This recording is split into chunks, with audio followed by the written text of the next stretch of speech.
Welcome to Move the Needle. My name is Marlana Semenza, and I'm a photographer and visual strategist, and I create images that frame the way you are seen and understood by your clients and your audience. And please join me in welcoming today's guest. Travis, please give us your name and what you do. Yes, ma'am. My name is Travis Chappell, and I am a podcast host and coach and producer. And so, what would be your one tip to move the needle on our business or brand? My one tip to move the needle in your business or brand is, and it's going to not come as a surprise to most people probably, but it's going to come down to your network. And I think this is one thing that people talk about frequently, but there's not a lot of implementation that's done. And so I can personally attest to the fact that because I've focused a lot of my time on building a network of solid individuals around me, that is one of the core reasons that my business has been doing pretty well is just that one thing. Because especially if you're newer in a new industry, a new niche, when you're new to a new industry or whatever, you need to do a lot of, like, you need to make up for lost time in the fact that some people have been doing what you do for a lot longer than you've been doing it and have a lot more expertise. They have a lot more credibility. People trust them more. And what's the one barrier to getting a sale? Trust, right? People don't know you or they don't trust you. And so they're not going to give you their money.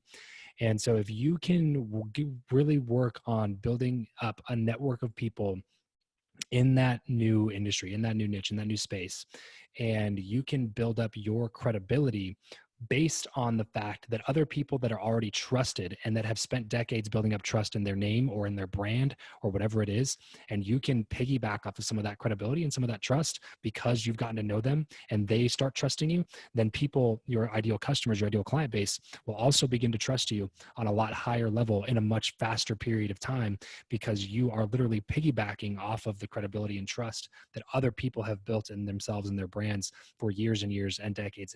So for me, it was literally one of my main goals when I started, was all about trying to go get bigger names, people who have already built up their brand and their business in the space I wanted to be successful in. Just because I knew if I rubbed shoulders with enough of those people, that other people would start trusting me a lot more. Not to mention, rubbing shoulders with those people also made me significantly better at what I did, because I got to learn directly from them and soak up some of the knowledge that they had from years of failing and years of trying new things and years of succeeding. Now, like, I was able to piggyback off of those lessons, learn a lot, shorten my timeline to have the same amount of knowledge that that person was able to have, and then plus share credibility with them in order to earn more trust with the audience and the ideal clients that I wanted to serve. So my biggest tip would be to take the rest of 2020, or maybe take 2021, and focus a lot on your relationships and just giving as much as you can without the expectation of receiving anything in return, especially when it comes to people